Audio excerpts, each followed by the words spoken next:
Hello and welcome to this special end of year video where I give you my top 10 Transformers of 2017. In this video I'll be giving you my own personal opinion on what Transformers I believe were the best releases of 2017 and which ones that I found most enjoyable. In 10th place we have the Transformers The Last Night leader class Dragonstorm. The reason why this guy deserved 10th spot on my top 10 Transformers of 2017 was that I actually overall found this figure fairly enjoyable. I thought it was very interesting that the leader class split it into two different robots, as that's something that we have never really seen in a leader class scale before, and I also like the idea of a three-headed movie style dragon. Where this figure falls short is that the size. For a leader class, I don't think that this is acceptable for the size of a leader. Personally, I would have preferred it if he would have transformed into one single robot, much like the Turbo Changer. And the lack of electronics, I know that is something that we've become used to with leader classes, is definitely a drawback, especially from a three-headed fire-breathing dragon. The 9th spot is the Transformers The Last Night Deluxe class Cogman. The reason why I believe this figure deserved the 9th place on this list was the fact that I thoroughly enjoyed Cogman's character in Transformers The Last Night, and this figure is no exception. The transformation is fairly simple, but definitely a fun one to do. I love the inclusion of the Headmaster gimmick, and the fact that it is actually compatible with another movie-verse figure, that being Nitro, definitely makes it extremely enjoyable to pose around and take photos with. I think the vehicle mode is very accurate to what we see in the movie. However, the main drawback on this guy is the lack of paint. They seem to have started dry brushing it in the robot mode, however some areas such as the thighs and the forearms are extremely lacking. I also find the lack of any silver paint in the vehicle mode an extreme drawback. Much like Human Alliance Soundwave, it definitely would have made the figure 10 times better if it would have had silver paint. I also am not a huge fan of the hollow spots throughout this figure. As you can see, mine does have some stress marks throughout, and I do believe that is due to the extremely cheap plastic that Hasbro have used. However, the Headmaster gimmick and the fact that he was a fantastic character in The Last Night definitely makes him a worthy candidate of being 9th place. In 8th place, we have the Transformers The Last Night Voyager class Hound, another figure that I thoroughly enjoyed from the Transformers 5 toy line. I think that this is a massive upgrade from his Age of Extinction counterpart that we saw 3 years ago. This is definitely a lot more of a bulky, more accurate look for Hound, and I definitely do prefer this guy to the original. Where this guy falls short is the lack of accessories. As you can see, I do have him displayed with the Age of Extinction Hound minigun. I would have been extremely happy if they were just to have repacked it with the old Hound's weapons and released this new Hound with them. The features such as the removable cap and the fact that you can actually integrate all the weapons into the vehicle mode is definitely an extremely clever, especially as it does add a lot of play value to the figure, and you can also get him posed in a variety of different ways. The only reason that this guy isn't in a higher position is due to the lack of these accessories and the lack of paint. I do wish that Hound was a little bit more weathered like he was in the movie, and that his beard was painted a tad more accurately.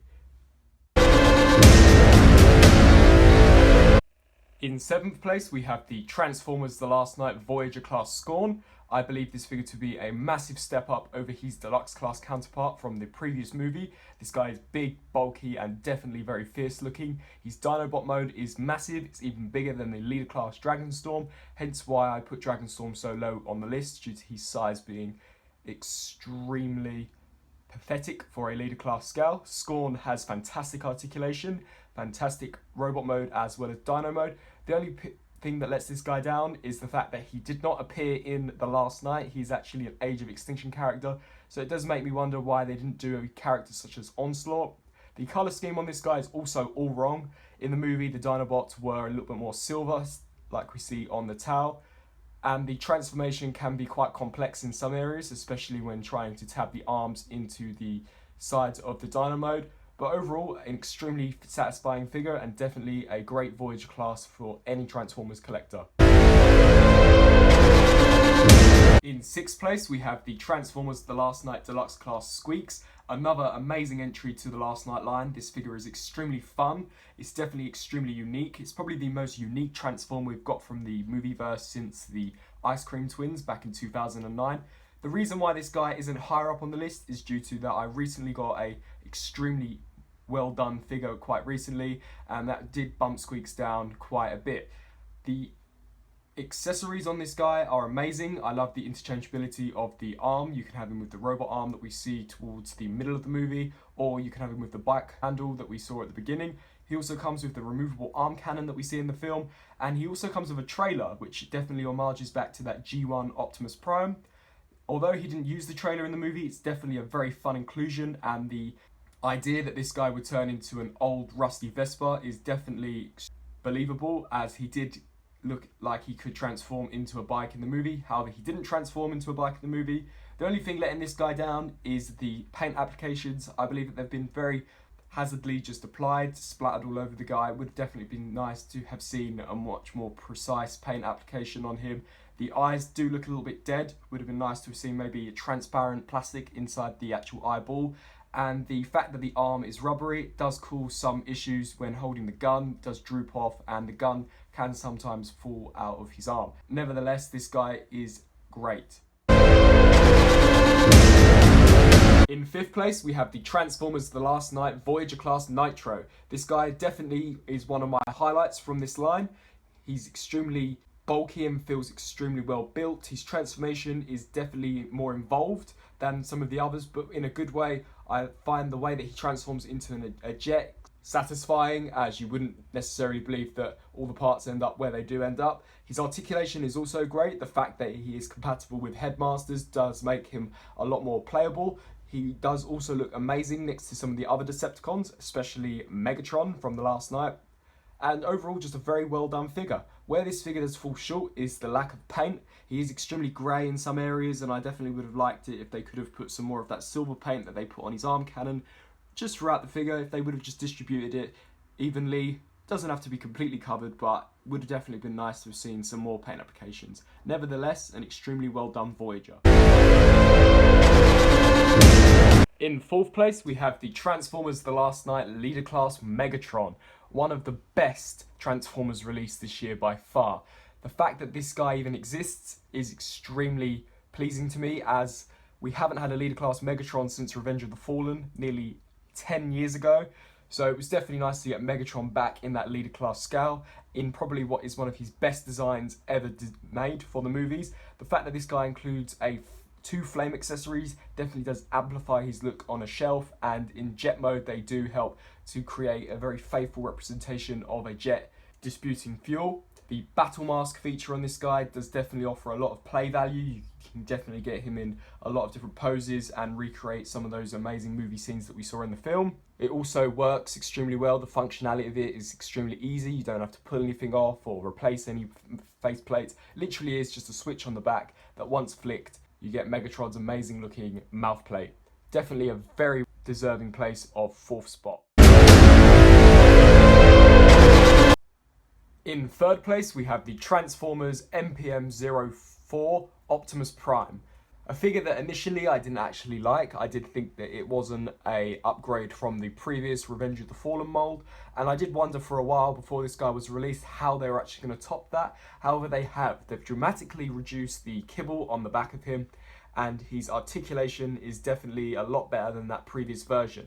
Waist articulation has been added to further innovate the posing that you can get him in. The finger articulation is a huge bonus, as your Optimus Prime does generally point his fingers during the movie, so therefore you can get him in a lot of poses that recreate some of those famous Optimus Prime scenes. The inclusion of the Ion Blaster and the swords definitely do make for a great display option, and the fact that you can actually remove the matrix of leadership definitely does show that the designers were putting a lot of thought in when designing this. The incorporation of a battle mask feature is definitely great, as you can display him with the mouth plate or with his face plate. Either of both I like. Where this figure does get let down is the lack of paint applications in some areas. Some areas have been half painted, which is extremely displeasing, especially when you take the price into consideration. And the fact that this guy doesn't actually transform properly, I haven't actually transformed this guy where all the panels line up the way they're supposed to. So that is a massive drawback and does prevent this guy from taking the first spot.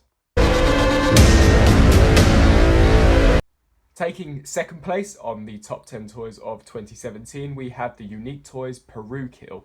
And what a figure we have here. The articulation, the detail, the sculpt, the accessories are all amazing. The fact that we have this guy, to me, is just such a privilege, as Lockdown was a character that we saw in the Transformers movies 3 years ago, and definitely does fill that hole in any Transformers movie collector's collection.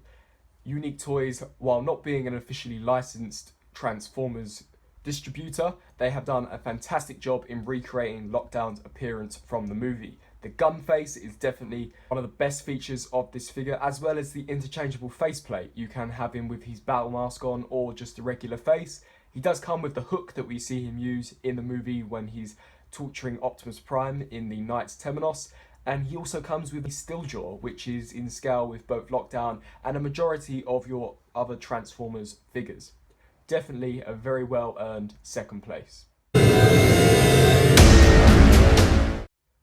Taking the top spot on my list is the Transformers MPM 03 Bumblebee. This Bumblebee figure blows any other Bumblebee that Hasbro or Takara Tomy have produced for the movies in the past 10 years. The accuracy to the movies is amazing. When comparing this to a product like the 3A Bumblebee, I literally cannot find any faults with this guy whatsoever. The transformation is, while familiar, brings some new elements to the table, and the fact that they've managed to incorporate Bumblebee's arm cannon and still made a capability of transforming into a hand is extremely well done.